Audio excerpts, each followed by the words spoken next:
Breaking news చూస్తున్నాం. BJP విడుదల చేసిన అభ్యర్థుల జాబితాలో ఇద్దరు తెలుగు వారికి షాక్ ఇచ్చారు. నర్సాపురం టికెట్ను రఘురామకృష్ణంరాజు తనకే ఇస్తారని ధీమాతో ఉన్నారు. ఇటు ఖమ్మం టికెట్ను జలగం వెంకట్రావు ఎక్స్పెక్ట్ చేశారు. ఇక ఇద్దరి పేర్లు ఈ జాబితాలో కనిపించలేదు. మోర్ డీటెయిల్స్ మా ప్రతినిధి శివ అందిస్తారు. శివ, ఇద్దరు తెలుగు వారికి షాక్, బీజేపీ షాక్ ఇచ్చిందనే చెప్పొచ్చు.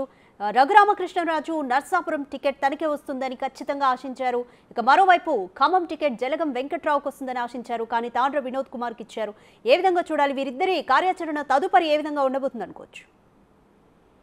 రైట్, రాధిక, మీరు అన్నట్లు ఇద్దరు కూడా ఇది బిగ్ షాక్ అని చెప్పుకోవచ్చు. ముందుగా నర్సాపురం ఎంపీ రఘురామకృష్ణరాజు, ఈయన చూసుకుంటే మొదటి నుంచి కూడా వైసీపీలో ఉన్నప్పటికీ కూడా ఇటు టీడీపీకి, బీజేపీకి, జనసేనకు అనుకూలంగా ఉంటూ వచ్చారు. ప్రెస్ మీట్లు పెట్టి ప్రభుత్వంపైనే స్వపక్షంలో విపక్షంలో తయారై మొదటి నుంచి విమర్శలు చేస్తూ వచ్చారు. తర్వాత ఎప్పుడైతే వైసీపీకి రాజీనామా చేశారో అప్పటి నుంచి కూడా అంటే కూటమిలో ఎన్డీఏ కూటమి ముగ్గురు కలిసి పోటీ చేస్తారు కాబట్టి ఎక్కడి నుంచి ఆ సీటు ఏ పార్టీకి కేటాయించినా అక్కడి నుంచి నేనే పోటీ చేస్తాను అనేది ఆయన ధీమా వ్యక్తం చేస్తారు. తర్వాత బిగ్ టీవీతో మాట్లాడుతూ కూడా నా స్థానంలో నేనే పోటీ చేస్తానంటూ ఆయన గట్టిగా నమ్మకంతో ఉన్నారు. కానీ ఇప్పుడు అక్కడ మొదటి నుంచి కూడా ఏలూరు, నర్సాపురం ఈ రెండు ఎక్కడ ఒకటొక్కన బీజేపీ పోటీ చేస్తే నర్సాపురం ఒకవేళ టీడీపీ కోటాలోకి వెళ్తే టీడీపీ నుంచి లేని పక్షంలో ఏలూరు బీజేపీకి వెళ్తే నర్సాపురం నుంచి బీజేపీ నుంచి పోటీ చేస్తాననే ఆలోచనలో ఆయన ఉన్నారు. కానీ అనూహ్యంగా ఇప్పుడు వర్మ గారి పేరు, శ్రీనివాస్ వర్మ పేరు బయటికి రావడంతో ఇప్పుడు ముందుగానే ఈయనకు కొంత సంకేతాలు ఇచ్చినట్టుగా తెలుస్తోంది. ఈ నేపథ్యంలోనే